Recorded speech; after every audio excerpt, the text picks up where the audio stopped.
Hi കൂട്ടുകാർ, അസ്സലാമു അലൈക്കും വറഹ്മത്തുള്ളാഹി തആല വബറകാതുഹു. 4ാം ക്ലാസ് ദുറൂസുൽ ഇസ്ലാമിലെ അദ്ദറസു റാബിയ അഷ്റ 14ാമത്തെ പാഠഭാഗം മുതലുള്ള ദുറൂസുൽ ഇസ്ലാം 2 എന്ന എക്സാം വരും, 2ാമത്തെ എക്സാം. അപ്പം അതിലേക്ക് ആവശ്യമായ രീതിയിൽ പഠിക്കാൻ ആവശ്യമായ രീതിയിലുള്ളൊരു റിവിഷൻ ക്ലാസ്സുമായിട്ടാണ് ഞാൻ വന്നിരിക്കുന്നത്. നമുക്ക് പാഠത്തിലേക്ക് കടക്കാം. ബിസ്മില്ലാഹിർ റഹ്മാനിർ റഹീം. റഹ്മാനുൻ റഹീമുൻ. ഇഹലോകത്ത് എല്ലാവർക്കും കാരുണ്യം ചെയ്യുന്നവനും പരലോകത്ത് സത്യവിശ്വാസികൾക്ക് പ്രത്യേകം കാരുണ്യം ചെയ്യുന്നവനും. അല്ലാഹു തആലയെ കുറിച്ചിട്ടുള്ള അള്ളാഹുവിൻ്റെ കാരുണ്യത്തെ കുറിച്ചിട്ടാണ് ഇവിടെ പറയുന്നത്. നമുക്ക് പാഠം മനസ്സിലാക്കാം.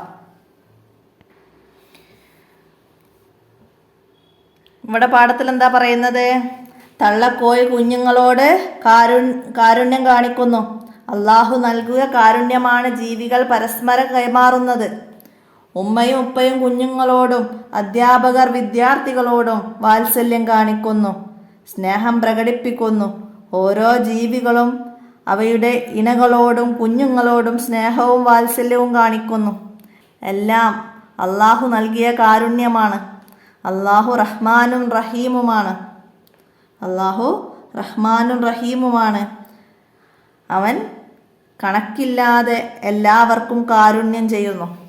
അപ്പോൾ ഇവിടെ റഹ്മാനും റഹീമുമാണ് എന്ന് നന്നായിട്ട് മനസ്സിലാക്കണം.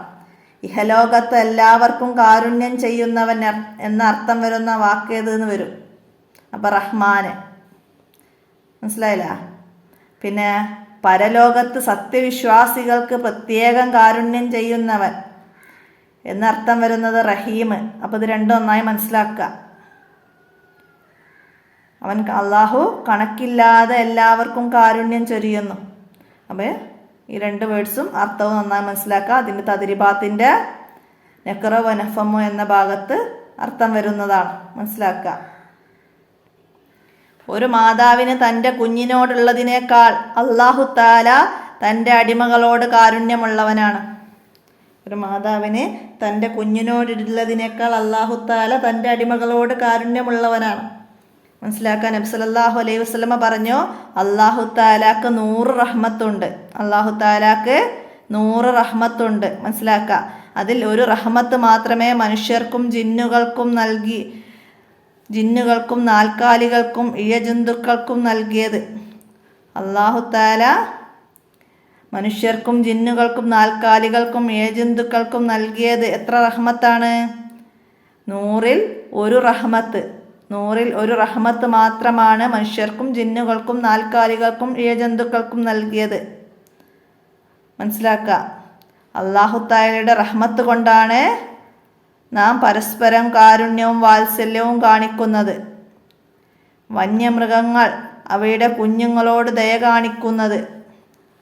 തൻ്റെ അടിമക്ക് റഹ്മത്ത് ചെയ്യാൻ വേണ്ടി 99 റഹ്മത്തും ഖിയാമത്ത് നാളിലേക്ക് അള്ളാഹു തആല നീക്കി വെച്ചിരിക്കുകയാണ്. 100 റഹ്മത്താണ് അള്ളാഹു തആലാക്ക് എന്ന് പറഞ്ഞു നമ്മളിവിടെ മേല. അള്ളാഹു തആലാക്ക് 100 റഹ്മത്തുണ്ട്. അതിൽ 1 റഹ്മത്ത് മാത്രമേ അള്ളാഹു തആല ഇപ്പം നൽകിയിട്ടുള്ളൂ. ബാക്കി 99 റഹ്മത്ത് ഖിയാമത്ത് നാളിലേക്ക് അള്ളാഹു തആല നീക്കി വെച്ചിരിക്കുകയാണ്. എന്തിനാണ് നീക്കി വെച്ചത്? തൻ്റെ അടിമകൾക്ക് റഹ്മത്ത് ചെയ്യാൻ വേണ്ടിയിട്ടാണ്. തൻ്റെ അടിമകൾക്ക് റഹ്മത്ത് ചെയ്യാൻ വേണ്ടി 99 റഹ്മത്ത് ഖിയാമത്ത് നാളിലേക്ക് അള്ളാഹു തആല നീക്കി വെച്ചിരിക്കുന്നു. മനസ്സിലാക്കി പഠിക്കുക. ഇവിടെ നബി സല്ലല്ലാഹു അലൈഹി വസല്ലമ വലിയ കാരുണ്യവാനായിരുന്നു. അള്ളാഹു തആല പറഞ്ഞിട്ടുണ്ട്. എന്താ പറഞ്ഞത്? വമാ അർസൽനാക ഇല്ലാ റഹ്മത്തൽ ലിൽ ആലമീൻ. വമാ അർസൽനാക ഇല്ലാ റഹ്മത്തൽ ലിൽ ആലമീൻ. അപ്പോൾ വിട്ട ഭാഗം പൂരിപ്പിക്കാൻ വരും. വമാ അർസൽനാക ഇല്ലാ ഡാഷ് ലിൽ ആലമീൻ. അപ്പോൾ റഹ്മത്ത് എന്ന് നമ്മളവിടെ എഴുതി കൊടുക്കണം.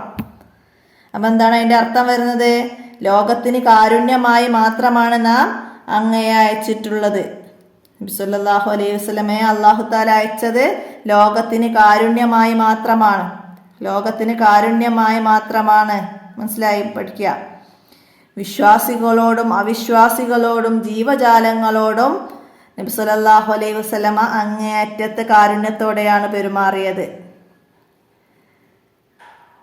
നടുവിരലും ചൂണ്ടുവിരലും ചേർത്ത് പിടിച്ചുകൊണ്ട് നബി സല്ലല്ലാഹു അലൈഹി വസല്ലമ പറഞ്ഞിട്ടുണ്ട്, ഞാനും അനാഥകളെ സംരക്ഷിക്കുന്നവരും സ്വർഗത്തിൽ ഇപ്രകാരമാണ്. ഞാനും അനാഥകളെ സംരക്ഷിക്കുന്നവരും സ്വർഗത്തിൽ ഇപ്രകാരമാണ്. നബി സല്ലല്ലാഹു അലൈഹി വസല്ലമ പറഞ്ഞു, എങ്ങനെ? നടുവിരലും ചൂണ്ടുവിരലും ചേർത്ത് പിടിച്ചുകൊണ്ട്. നടുവിരലും ചൂണ്ടുവിരലും ചേർത്ത് പിടിച്ചുകൊണ്ട് നബി സല്ലല്ലാഹു അലൈഹി വസല്ലമ പറഞ്ഞത് എന്താണ്? ഞാനും അനാഥകളെ സംരക്ഷിക്കുന്നവരും സ്വർഗത്തിൽ ഇപ്രകാരമാണ്. മനസ്സിലാക്കാം. സത്യവിശ്വാസികൾ കാരുണ്യമുള്ളവരായിരിക്കണം. സത്യവിശ്വാസികൾ കാരുണ്യമുള്ളവരായിരിക്കണം. എന്നാലേ അല്ലാഹു തആലയുടെ കാരുണ്യം ലഭിക്കുകയുള്ളൂ. നബി സല്ലല്ലാഹു അലൈഹി വസല്ലമ പറയുകയാണ്, എന്താണ്? അർറാഹിമൂന യർഹമുഹുർ റഹ്മാനു തബാറക വ തആല യർഹമു മൻ ഫിൽ അർളി യർഹമുകും മൻ ഫിസ് സമായി. എന്താണ് പറഞ്ഞത്? ഭൂമിയിലുള്ളവർക്ക് നിങ്ങൾ കരുണ ചെയ്യുക, ആകാശത്തിൻ്റെ അധിപനായ അല്ലാഹു തആല നിങ്ങൾക്ക് കരുണ ചെയ്യും. ഭൂമിയിലുള്ളവർക്ക് കരുണ ചെയ്താലേ അല്ലാഹു തആല നിങ്ങൾക്ക് ഡാഷ് നൽകുകയുള്ളൂ. എന്താ പറയുക? കരുണ ചെയ്യൂ, അല്ലാഹു തആല കരുണ ചെയ്യുകയുള്ളൂ. മനസ്സിലാക്കുക. നാം ഏറ്റവും കൂടുതൽ കരുണ ചെയ്യേണ്ടത് ആരോടാണ്? ചോദ്യം വരാറുണ്ട്. ആരോടാണ്? മാതാപിതാക്കളോടാണ്. നാം ഏറ്റവും കൂടുതൽ കരുണ ചെയ്യേണ്ടത് മാതാപിതാക്കളോടാണ്. അല്ലാഹു തആല പഠിപ്പിക്കുന്നു, അല്ലാഹു തആല അല്ലാതെ ആരാധിക്കരുതെന്നും അല്ലാഹു തആലയെ അല്ലാതെ ആരാധിക്കരുതെന്നും മാതാപിതാക്കൾക്ക് ഗുണം ചെയ്യണമെന്നും നിന്റെ രക്ഷിതാവ് വിധിച്ചിരിക്കുന്നു. അല്ലാഹു തആല പഠിപ്പിക്കുകയാണ്. എന്താണ്? അല്ലാഹു അല്ലാതെ ആരെയും ആരാധിക്കരുതെന്നും മാതാപിതാക്കൾക്ക് ഗുണം ചെയ്യണമെന്നും നിന്റെ രക്ഷിതാവ് വിധിച്ചിരിക്കുന്നു. മാതാപിതാക്കളോട് ചേ എന്ന് പോലും പറയരുത്. അവരോട് മാന്യമായി സംസാരിക്കണം. അവർക്ക് കാരുണ്യത്തിൻ്റെ ചിറക് താഴ്ത്തി കൊടുക്കണം. റബ്ബേ, എന്നെ ചെറുപ്പത്തിൽ നന്നായി പോറ്റി വളർത്തിയതിനാൽ അവർക്ക് രണ്ടുപേർക്കും നീ ഗുണം ചെയ്യണമേ എന്ന് നീ പ്രാർത്ഥിക്കണം. റബ്ബിർഹുമ്മാ കമാ റബ്ബയാനി സഗീറ എന്നാണ് അതിൻ്റെ അറബി. എന്നെ ചെറുപ്പത്തിൽ പോറ്റി വളർത്തിയതുപോലെ അവർക്ക് നീ ഗുണം ചെയ്തു കൊടുക്കണമേ എന്ന്. അപ്പോൾ മനസ്സിലാക്കുക. പിന്നെന്താണ്? നാം ആരോടൊക്കെയാണ് കരുണ കാണിക്കേണ്ടത്? അതോടെ പറയുന്നുണ്ട്. കുട്ടികൾ, വൃദ്ധന്മാർ, രോഗികൾ, മർദ്ദിതർ, പാവങ്ങൾ, വിധവകൾ, അനാഥകൾ തുടങ്ങിയവരോടെല്ലാം കാരുണ്യത്തോടെ വർത്തിക്കണം. അവരോട് നല്ല വാക്കുകൾ പറയണം, സഹായങ്ങൾ ചെയ്യണം. സ്വർഗപ്രവേശനത്തിന് ഇതെല്ലാം കാരണമാവും. അപ്പോൾ സ്വർഗപ്രവേശനത്തിന് കാരണമാകും എന്തെല്ലാം? അപ്പോൾ ഇത്രയും ഭാഗം മനസ്സിലാക്കി പഠിക്കുക. സ്വർഗപ്രവേശനത്തിന് ഇതെല്ലാം കാരണമാണ്. സ്വർഗപ്രവേശനത്തിന് കാരണമായ 2 കാര്യങ്ങൾ എഴുതാൻ പറയും. അപ്പോൾ കുട്ടികളോടും വൃദ്ധരോടും കാരുണ്യമുള്ളവരായിരിക്കണം, കാരുണ്യം കാണിക്കണം. അപ്പോൾ അതൊക്കെ സ്വർഗപ്രവേശനത്തിന് കാരണമാവും. മനസ്സിലാക്കുക. ലാ യദ്ഖുലുൽ ജന്ന ഇല്ലാ റഹീമുൻ. ലാ യദ്ഖുലുൽ ജന്നത ഇല്ലാ റഹീമുൻ. അപ്പോൾ ഇവിടെ വിട്ട ഭാഗം പൂരിപ്പിക്കാനോ അല്ലെങ്കിൽ മാച്ച് ചെയ്യാനോ വരും. ലാ യദ്ഖുലുൽ ജന്നത ഇപ്പുറം ഇല്ലാ റഹീമും വരും. മനസ്സിലായില്ല? അപ്പോൾ അതൊക്കെ അർത്ഥം മനസ്സിലാക്കി പഠിക്കുക. കരുണയുള്ളവർ മാത്രമേ സ്വർഗത്തിൽ കടക്കുകയുള്ളൂ. മനസ്സിലാക്കുക. തദ്രിബാത്തെല്ലാം നന്നായിട്ട് നോക്കുക. നമുക്ക് 15ാമത്തെ ചാപ്റ്റർ ഹജ്ജത്തുൽ വദാ. എന്താണ്? വിടവാങ്ങൽ ഹജ്ജ്. എന്താണ് ഈ പാഠത്ത് പറയുന്നത്? നബി സല്ലല്ലാഹു അലൈഹി വസല്ലമ ലക്ഷത്തിൽ പരം സഹാബികളെ സാക്ഷിയാക്കി ഒരു പ്രഭാഷണം നടത്തി. എന്തായിരുന്നു പ്രഭാഷണത്തിൻ്റെ ഫസ്റ്റ് പറഞ്ഞത്? എന്തായിരുന്നു? ജനങ്ങളെ, നിങ്ങൾ ശ്രദ്ധിച്ചു കേൾക്കൂ, ഞാൻ വിവരിച്ചു തരാം. ഈ വർഷത്തിനു ശേഷം ഈ സ്ഥലത്ത് ഇനി ഒരിക്കലും ഞാൻ നിങ്ങളെ അഭിമുഖീകരിച്ചില്ലെന്ന് വന്നേക്കാം. മനുഷ്യരെ, ഈ പ്രദേശത്തിൻ്റെ, ഈ മാസത്തിൻ്റെ, ഈ സുദിനത്തിൻ്റെ പവിത്രത പോലെ നിങ്ങളുടെ രക്തത്തിനും അഭിമാനത്തിനും സമ്പത്തിനും പവിത്രതയുണ്ട്. ഹജ്ജത്തുൽ വദായിൽ നബി സല്ലല്ലാഹു അലൈഹി വസല്ലമ ജനങ്ങളോട് പറഞ്ഞു. സല്ലല്ലാഹു അലൈഹി വസല്ലമ ഹജ്ജത്തുൽ വദായിൽ ജനങ്ങളോട് പറഞ്ഞത് ഇത്രയും കാര്യങ്ങളാണ്. മനസ്സിലാക്കുക. രക്തത്തിനും അഭിമാനത്തിനും സമ്പത്തിനും പവിത്രതയുണ്ട്. അപ്പോൾ ആ പ്രസംഗത്തിലെ പ്രധാന കാര്യങ്ങൾ ഇവിടെ പറയുന്നുണ്ട്. അപ്പോൾ അതൊക്കെ നന്നായി മനസ്സിലാക്കി പഠിക്കുക. ഹജ്ജത്തുൽ വദായിലെ നബി സല്ലല്ലാഹു അലൈഹി വസല്ലമയുടെ പ്രസംഗത്തിൽ പരാമർശിച്ച കാര്യങ്ങൾ 5 വരിയിൽ കുറയാതെ എഴുതാൻ വന്നാൽ നമുക്ക് എഴുതാൻ കഴിയണം. നിങ്ങൾ അല്ലാഹു തആലയെ മാത്രം ആരാധിക്കുക, 5 നേരം നിസ്കരിക്കുക, റമളാനിൽ നോമ്പ് അനുഷ്ഠിക്കുക, നേതാക്കളെ അനുസരിക്കുക, അക്രമം നടത്തരുത്, പരസ്പരം രക്തം ചിന്തരുത്, അഭിമാനത്തിന് ക്ഷതമേൽപ്പിക്കരുത്, അന്യരുടെ ധനം അപഹരിക്കരുത്, സ്ത്രീകളെ ആദരിക്കണം, ദുരാചാരങ്ങൾ വെടിയണം, പലിശ ഉപേക്ഷിക്കണം, ഖുർആനും നബിചര്യയും മുറുകെ പിടിക്കണം. മനുഷ്യരെല്ലാം ഒരു മാതാവിൻ്റെയും പിതാവിൻ്റെയും മക്കളാണ്. തഖ്വ കൊണ്ടല്ലാതെ ഒരാൾക്കും മറ്റൊരാളേക്കാൾ ശ്രേഷ്ഠതയില്ല. അപ്പോൾ അതൊക്കെ മനസ്സിലാക്കുക. അപ്പോൾ ഇതിനൊക്കെ ചോദ്യങ്ങൾ വരും. ഒരാൾ മറ്റൊരേക്കാൾ ശ്രേഷ്ഠതയില്ല. എന്തുകൊണ്ട്? മറ്റൊരേക്കാൾ ശ്രേഷ്ഠതയില്ല എന്തുകൊണ്ടാണ്? തഖ്വ കൊണ്ടല്ലാതെ ഒരാൾക്ക് ഒരാളേക്കാൾ ശ്രേഷ്ഠത ഉണ്ടാവില്ല. അപ്പോൾ അതൊക്കെ മനസ്സിലാക്കുക. പിന്നെന്താണ്? ഒരാളുടെ അഭിമാനത്തിന് ക്ഷതമേൽപ്പിക്കരുത്, പരസ്പരം രക്തം ചിന്തരുത്. അപ്പോൾ അതൊക്കെ മനസ്സിലാക്കുക. 5 വരി കുറയാതെ എഴുതാൻ വന്നാൽ എഴുതാൻ കഴിയണം. പിന്നെന്താണ് ഇവിടെ പറയുന്നത്? ഹിജ്റയുടെ 10-ാം വർഷം നബി സല്ലല്ലാഹു അലൈഹി വസല്ലമയുടെ ആദ്യത്തെയും അവസാനത്തെയും ഹജ്ജായിരുന്നു അത്.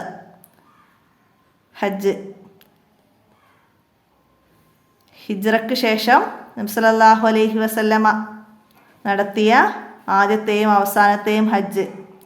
അതിന് ഹജ്ജത്തുൽ വദാഇ എന്ന പേരിലാണ് ഇത് അറിയപ്പെടുന്നത്. നബി സല്ലല്ലാഹു അലൈഹി വസല്ലമ ഹിജ്റയ്ക്ക് ശേഷം ആദ്യത്തെയും അവസാനത്തെയുമായ ഹജ്ജ് ചെയ്തു. അതിന് ഹജ്ജത്തുൽ വദാഇ എന്ന പേരിൽ അറിയപ്പെടുന്നു.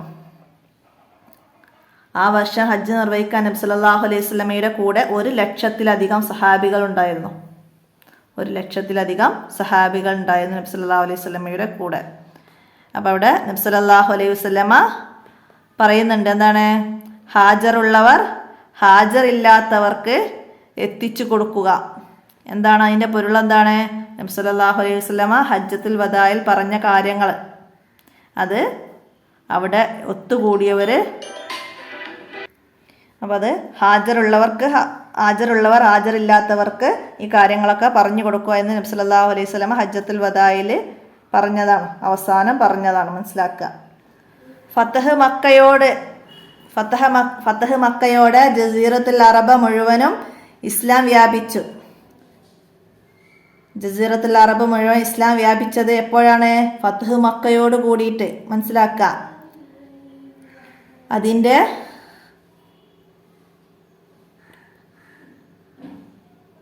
അതിൻ്റെ പ്രഭ ലോകം മുഴുവനും വ്യാപിക്കാൻ തുടങ്ങി. നബി സല്ലല്ലാഹു അലൈഹി വസല്ലമ രാഷ്ട്ര നേതാക്കന്മാർക്കും രാജാക്കന്മാർക്കും ഇസ്ലാമിലേക്ക് ക്ഷണിച്ചുകൊണ്ട് നാനാഭാഗങ്ങളിലേക്കും കത്തയച്ചു. നാനാഭാഗങ്ങളിൽ നിന്നും കൂട്ടമായും ഒറ്റയായിട്ടൊക്കെ ജനങ്ങൾ ഇസ്ലാമിലേക്ക് വരാൻ തുടങ്ങി. മക്കയും മദീനയും ഇസ്ലാം കേന്ദ്രങ്ങളായി പ്രകാശിച്ചു. മക്കയും മദീനയും ഇസ്ലാമിൻ്റെ കേന്ദ്രങ്ങളായി പ്രകാശിച്ചു. ഇസ്ലാമിൻ്റെ കേന്ദ്രങ്ങളായി പ്രകാശിച്ചു. എന്താണ്? മക്കയും മദീനയും. മനസ്സിലാക്കുക. ഇസ്ലാമിലെ ഓരോ ആചാരാനുഷ്ഠാനങ്ങളും സ്വഹാബത്തിന് പഠിപ്പിച്ചു കൊടുത്തു നബി സല്ലല്ലാഹു അലൈഹി വസല്ലമ. ജീവിതത്തിൻ്റെ നിഖില മേഖലകളും സ്പർശിക്കുന്ന നിയമവ്യവസ്ഥയായ ഇസ്ലാം ജീവിതത്തിൻ്റെ നിഖില മേഖലകളെയും സ്പർശിക്കുന്ന നിയമവ്യവസ്ഥയായ ഇസ്ലാം ആളുകളുടെ ജീവിതത്തിൽ വലിയ മാറ്റങ്ങൾ ഉണ്ടാക്കി.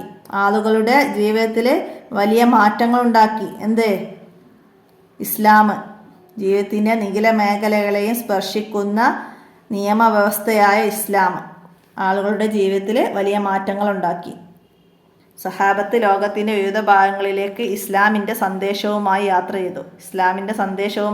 ചെയ്തു. ആര്? ആരാണ്? സഹാബത്താണ്. മനസ്സിലാക്കുക.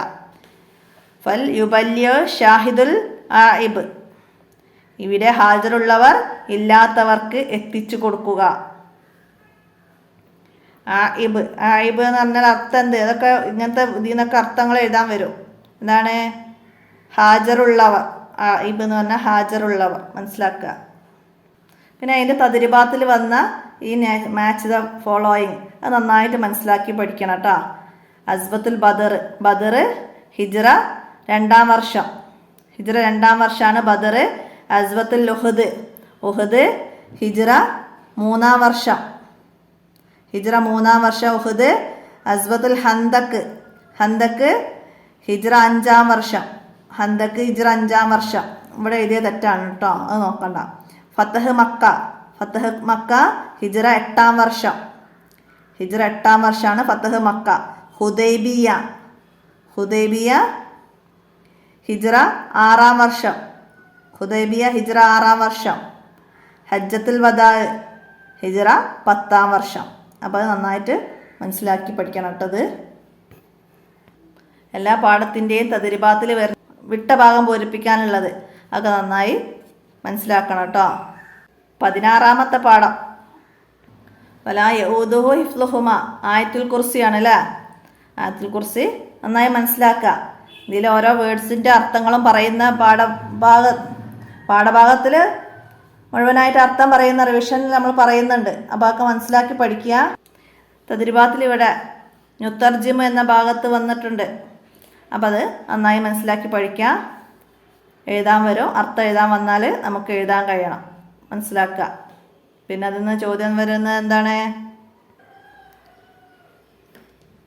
തൂങ്ങി ഉറക്കമോ അള്ളാഹുവിന് പിടികൂടുകയില്ല. ആകാശഭൂമിയിലുള്ളതെല്ലാം അള്ളാഹുവിൻ്റേതാണ്. അവൻ്റെ അനുവാദമില്ലാതെ അവൻ്റെ അടുക്കൽ ശുപാർശ ചെയ്യാൻ ആരുമില്ല. അവരുടെ മുന്നിലുള്ളതും പിന്നിലുള്ളതൊക്കെ അള്ളാഹുവിനറിയും. പിന്നെന്താണ്? അള്ളാഹുവിൻ്റെ അധികാരപീഠം ആകാശഭൂമികൾ മുഴുവൻ വ്യാപിച്ചതാണ്. അധികാരപീഠം, ആകാശഭൂമികളുടെ സംരക്ഷണം അള്ളാഹുവിന് ഭാരമാവുകയില്ല. ആകാശഭൂമികളുടെ സംരക്ഷണം അള്ളാഹുവിന് ഭാരമാവുകയില്ല എന്ന അർത്ഥം വരുന്ന ആയത്ത് ഏതെന്ന് വരും? ഏതാണ്? വലാ യഊദുഹു ഹിഫ്ളുഹുമ, ആകാശഭൂമികളുടെ സംരക്ഷണം അള്ളാഹുവിന് ഭാരമാവുകയില്ല. അപ്പോൾ അർത്ഥം തരും നമുക്ക്. അവ രണ്ടിൻ്റെയും സംരക്ഷണം അവന് ഭാരമാവുകയില്ല. ഇതെന്തിൻ്റെ അർത്ഥാണ്, സാരാണ് ചോദിക്കും. വലാ യഊദുഹു ഹിഫ്ളുഹുമ ലാ തഊദുഹു സിനത്തും വലാ നൗം ഹുവ ഹയ്യുൽ ഖയ്യൂം. ഇങ്ങനെ 3 തന്നിട്ട് നമുക്ക് ടിക്ക് ചെയ്യാൻ പറയും. അപ്പോൾ അതിൻ്റെത് വലാ യഊദുഹു ഹിഫ്ളുഹുമ എന്നതിൻ്റെ അർത്ഥാണ് ആകാശഭൂമികളുടെ സംരക്ഷണം അള്ളാഹുവിന് ഭാരമാവുകയില്ല. പിന്നെ അതുപോലെ വഹുവൽ അലിയുൽ അലീം, അവൻ ഉന്നതനും മഹാനുഭാവനുമാണ്. അപ്പോൾ ഇത് അർത്ഥം നന്നായി മനസ്സിലാക്കി പഠിക്കാം. അപ്പോൾ ഈ ഭാഗം നന്നായി പഠിച്ചാൽ തന്നെ അത്രയും കാര്യങ്ങൾ നമുക്ക് മനസ്സിലാക്കാൻ കഴിയും. അടുത്ത ചാപ്റ്റർ ലില്ലുൽ അർഷ്. ലില്ലുൽ അർഷ് പറഞ്ഞാൽ എന്താണ്? അർഷിൻ്റെ തണൽ. അർഷിൻ്റെ തണൽ. അപ്പം അല്ലാഹു തആല അർഷിൻ്റെ തണൽ നൽകി ആദരിക്കുന്ന വ്യക്തികളെ കുറിച്ചിട്ടൊക്കെയാണ് ഈ പാഠഭാഗത്ത് പറയുന്നത്. അപ്പം നമുക്ക് പാഠം മനസ്സിലാക്കാം. എന്താണ് ഇതിൽ നിന്ന് വരുന്ന ചോദ്യങ്ങൾ? സൂര്യൻ 1 മൈൽ ദൂരത്ത് കത്തി നിൽക്കുന്ന ദിവസം എന്താണത്? മഹ്ശറയിൽ ഒരുമിച്ച് കൂട്ടിയാലാണത്. മഹ്ശറയിലാണത്. ജനങ്ങളുടെ അമലുകളുടെ തോതനുസരിച്ച് വിയർപ്പിൽ മുങ്ങും. ജനങ്ങളുടെ അമലുകളുടെ തോതനുസരിച്ച് വിയർപ്പിൽ മുങ്ങും എന്ന് എവിടെ? മഹ്ശറയിൽ. അന്ത്യനാള് മഹ്ശറയിൽ. ചിലർ ഞെരിയാണി വരെ, ചിലർ മുട്ടുവരെ, ചിലർ നടുവരെ, ചിലർ വായ വരെ, ചിലർ വിയർപ്പിൽ മുങ്ങിപ്പോകും. അപ്പം അന്ത്യനാളിൽ സൂര്യൻ 1 മൈൽ ദൂരത്ത് കത്തി നിൽക്കും. ജനങ്ങളുടെ അമലുകളുടെ തോതനുസരിച്ച് വിയർപ്പിൽ മുങ്ങും. ഏതുവരെ എന്നൊക്കെ ചോദിച്ചാൽ ഇത് എഴുതാം. ചിലർ ഞെരിയാണി വരെ, ചിലർ മുട്ടുവരെ, ചിലർ നടുവരെ, ചിലർ വായ വരെ, ചിലർ വിയർപ്പിൽ മുങ്ങിപ്പോകും. മനസ്സിലാക്കുക. അവിടെയുള്ള ഒരു ദിവസത്തിന് 50,000 വർഷത്തിൻ്റെ ദൈർഘ്യമാണ്. 50,000 വർഷത്തിൻ്റെ ദൈർഘ്യമുണ്ട്. എവിടെ? മഹ്ശറയിലുള്ള ഒരു ദിവസത്തിന് 50,000 വർഷങ്ങളുടെ ദൈർഘ്യമുണ്ട്. മനസ്സിലാക്കുക. ആളുകൾ ദാഹിച്ചു വലയും.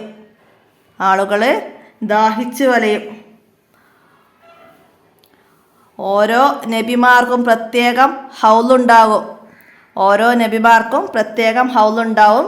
നമ്മുടെ നബിയുടെ ഹൗലാണ് ഹൗലുൽ കൗസർ. പേര് എഴുതാൻ വരും. നമ്മുടെ നബിയുടെ ഹൗൽ ഏത്?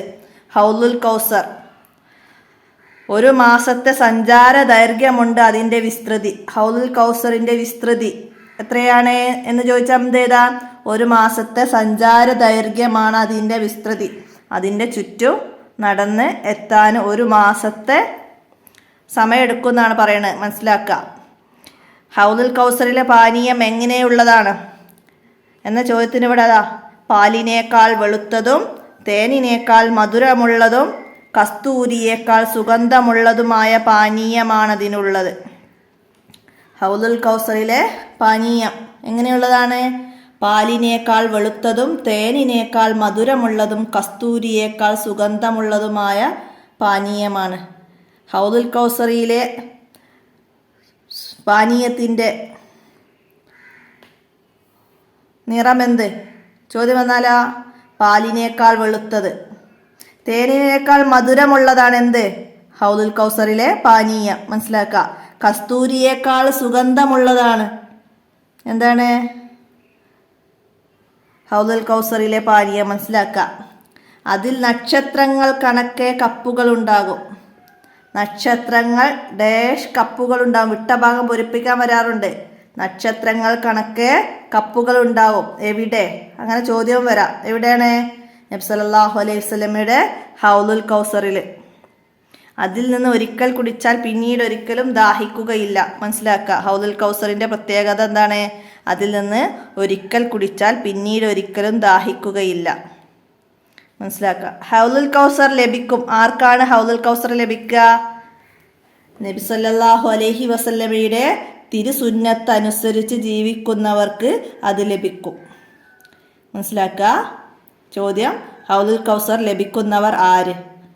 നബി സല്ലല്ലാഹു അലൈഹി വസല്ലമയുടെ തിരുസുന്നത്ത് അനുസരിച്ച് ജീവിക്കുന്നവർക്ക് അത് ലഭിക്കും. ഹൗലുൽ കൗസർ ലഭിക്കുകയില്ല ആർക്ക്? അടുത്ത ചോദ്യം എന്താണ്? കപട വിശ്വാസികൾക്കും അവിശ്വാസികൾക്കും പുത്തൻവാദികൾക്കും ഹൗലുൽ കൗസർ ലഭിക്കുകയില്ല. ഹൗലുൽ കൗസറിലെ പാനീയം ലഭിക്കുകയില്ല ആർക്ക്? കപട വിശ്വാസികൾക്കും അവിശ്വാസികൾക്കും പുത്തൻവാദികൾക്കും. അപ്പം ഇതിൽ ഓരോന്നായിട്ട് ചോദ്യം വരും. പുത്തൻവാദികൾക്ക് അത് ലഭിക്കുകയില്ല. ഏത്? മനസ്സിലായില്ലേ? അങ്ങനെ വരാം. ഹൗലുൽ കൗസറിലെ പാനീയം. മനസ്സിലാക്കുക. ശക്തമായ ചൂടുണ്ടാകും. ആളുകൾ തണലിന് വേണ്ടി കേഴും. ആളുകൾ ഡാഷിന് വേണ്ടി കേഴും. അപ്പോൾ ഇവിടെ തണലിന്. മനസ്സിലായില്ല? അങ്ങനെയൊക്കെ എഴുതാൻ വിട്ട ഭാഗം പൂരിപ്പിക്കാൻ വരും. എവിടെ? ശക്തമായ ചൂടുണ്ടാകും. ആളുകൾ തണലിന് വേണ്ടി കേഴും. എവിടെയാണ്? മഹ്ശറയിൽ. മനസ്സിലാക്കുക. അന്ന് 7 വിഭാഗത്തെ അല്ലാഹു തആല അർശിൻ്റെ തണൽ നൽകി ആദരിക്കും. എത്ര വിഭാഗം ആളുകളെയാണ്? 7 വിഭാഗം. മനസ്സിലാക്കുക. 7 വിഭാഗം ആളുകളെ അല്ലാഹു തആല അർശിൻ്റെ തണൽ നൽകി ആദരിക്കും. മനസ്സിലാക്കുക. ആ 7 വിഭാഗങ്ങൾ ആരൊക്കെയാണ്? നന്നായി മനസ്സിലാക്കി പഠിക്കുക. 7 വിഭാഗങ്ങളിൽ അല്ലാഹു തആല അർശിൻ്റെ തണൽ നൽകി ആദരിക്കുന്ന 7 വിഭാഗങ്ങളിൽ നിന്ന് 2 പേരുടെ പേര് എഴുതുക. മനസ്സിലായില്ല? അല്ലെങ്കിൽ 5 വരിയിൽ കുറയാതെ എഴുതാൻ വരും. അല്ലാഹു തആല അർശിൻ്റെ തണൽ നൽകി ആദരിക്കുന്ന വിഭാഗം. അപ്പോൾ ഇവിടെ തൊട്ടിട്ട് ഇവിടെ അവസാനം വരെ എഴുതാണ്ട് നന്നായി മനസ്സിലാക്കി പഠിക്കുക. ആരൊക്കെയാണ് ആ വിഭാഗക്കാര്?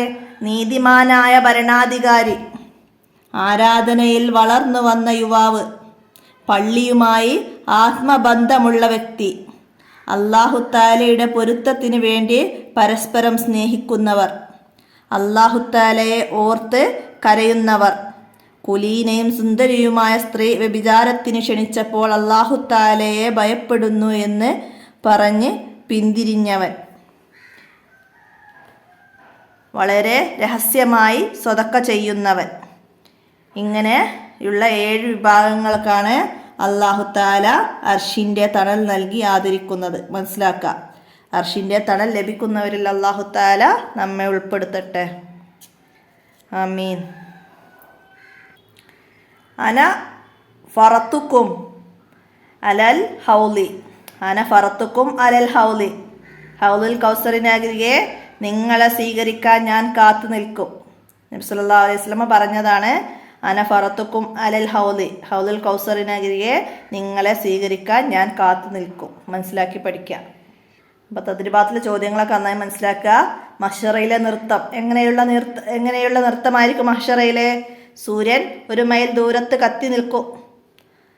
ജനങ്ങളുടെ അമലുടെ തോതനുസരിച്ച് വിയർപ്പിൽ മുങ്ങും. അപ്പോൾ അതൊക്കെ മനസ്സിലാക്കിയിട്ട് പഠിക്കുക. പാഠഭാഗം നന്നായി മനസ്സിലാക്കുക. ഇന്നത്തെ ഈ വോയിസ് ഇവിടെ അവസാനിപ്പിക്കുകയാണ്. അസ്സലാമു അലൈക്കും വറഹ്മത്തുള്ളാഹി വബറകാതുഹു.